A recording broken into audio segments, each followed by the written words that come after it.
Who is the real Nobel laureate? The great and the victorious. গুছে নেন জিনিসপত্র, দুইটা অপশন দিলাম, পদত্যাগ করবেন, জাতির কাছে ক্ষমা চাইবেন। আসসালামু আলাইকুম।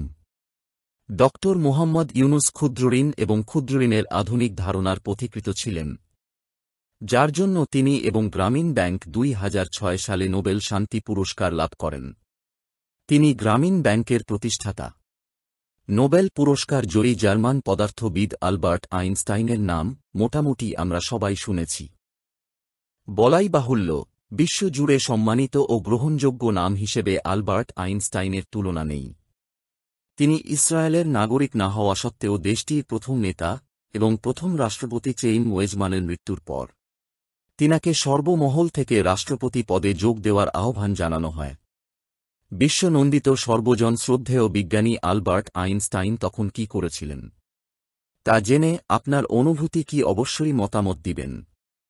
চ্যানেলটি সাবস্ক্রাইব, লাইক, শেয়ার এবং কমেন্টস করে সাথে থাকুন। 8 অগাস্ট 2024 অন্তর্বর্তীকালীন সরকারের প্রধান উপদেষ্টা হিসেবে শপথ নিলেন ডক্টর মুহাম্মদ ইউনুস। আমি মোহাম্মদ ইউনুস সশ্রদ্ধ চিত্তে শপথ গ্রহণ করিতেছি যে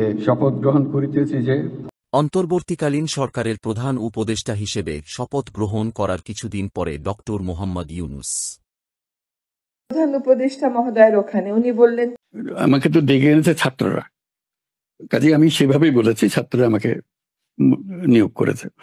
এখন ইসরায়েলের প্রথম রাষ্ট্রপতি ছিলেন চেইম ওয়েজম্যান। 4 বছর পর 1952 সালে তাঁর মৃত্যুর পরই শুরু হয়েছিল নতুন রাষ্ট্রপতির খোঁজ। দায়িত্ব নিয়েছিল বিদেশ মন্ত্রণালয়। এদিকে প্রথম রাষ্ট্রপতি চেইম ওয়েজম্যান ছিলেন আইনস্টাইনের বড় ভক্ত। তিনিই বলেছিলেন যে আইনস্টাইন এই পৃথিবীতে সর্বশ্রেষ্ঠ জীবিত ইহুদি। অতএব প্রথম রাষ্ট্রপতির সৌজন্যেই পররাষ্ট্র মন্ত্রণালয়ের মাথায় আসে আইনস্টাইনের নাম। এরপরেই রাষ্ট্রপতি পদের জন্য প্রস্তাব পৌঁছে গিয়েছিল আইনস্টাইনের কাছে।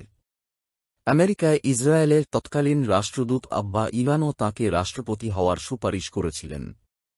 ইসরায়েলের প্রধানমন্ত্রী ডেভিড বেন গুরিয়নও চেয়েছিলেন আইনস্টাইন যেন এই প্রস্তাব গ্রহণ করেন। এত চাপ সত্ত্বেও মহান বিজ্ঞানী সম্মানের সঙ্গে রাষ্ট্রপতি হতে অস্বীকার করেছিলেন। প্রধানমন্ত্রী ডেভিড বেন গুরিয়নকে চিঠি লিখে ধন্যবাদ জানিয়ে আইনস্টাইন বলেছিলেন, এই পদের জন্য তাঁর অভিজ্ঞতা নেই বা তিনি নিজেকে যোগ্য মনে করেন না। আসলে আইনস্টাইন বিজ্ঞানের জগতেই পুরোপুরিভাবে থাকতে চেয়েছিলেন। আইনস্টাইন কিন্তু ইসরায়েলকে অনেক সাহায্য করতেন, তবে তিনি বর্ণবাদকে অত্যন্ত ঘৃণা করতেন। যাই হোক, এরপর প্রস্তাব ফিরিয়ে দেওয়ায় বিতর্ক শুরু হয়েছিল।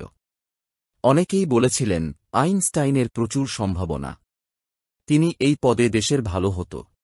একই সময়ে কিছু অংশের মানুষ কিন্তু আইনস্টাইনেরই প্রশংসা করে বলেছিলেন যে আলবার্ট আইনস্টাইন নিজের সীমাবদ্ধতা সম্পর্কে সচেতন ছিলেন। অন্তর্বর্তীকালীন সরকার ক্ষমতা গ্রহণ করায় বাংলাদেশে কি হচ্ছে?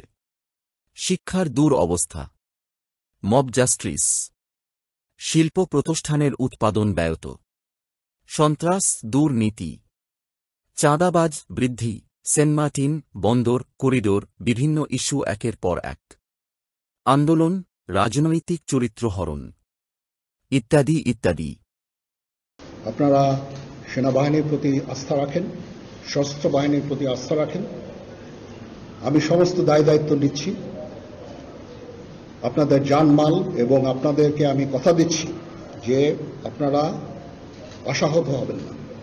অন্তর্বর্তীকালীন সরকারের প্রধান উপদেষ্টা হিসেবে শপথ গ্রহণ করার 9-10 মাস পার হতে না হতে এখন একই ঘটনা ঘটছে ইউনুস সরকারের। যে আপনার চলে যাওয়ার কোনো রাস্তা কিন্তু খোলা নাই স্যার, কিন্তু এই বিপ্লব যদি ফেল করে স্যার, আপনার কোনো অর্জন কেউ মনে রাখবে না স্যার, আপনার ব্যর্থতা শুধু মনে রাখবে। প্রধান উপদেষ্টা হতাশ, ক্ষুব্ধ, পদত্যাগ নিয়ে আলোচনা। দেশের বিরাজমান পরিস্থিতিতে ক্ষোভ ও হতাশা প্রকাশ করেছেন অন্তর্বর্তী সরকারের প্রধান উপদেষ্টা অধ্যাপক মুহাম্মদ ইউনুস। যদি ঠিকভাবে কাজ করতে না পারেন তাহলে প্রধান উপদেষ্টার পদে থেকে কি লাভ, সে কথাও বলেছেন তিনি। প্রথম আলো, 23 মে 2025। এখানে কোনো ইফ এবং বাট নাই। I had enough. Was last 7-8 months I had enough. Who is the real Nobel laureate? The great and the victorious. কে হল প্রকৃত নোবেল লরিয়েট? মহান এবং বিজয়ী।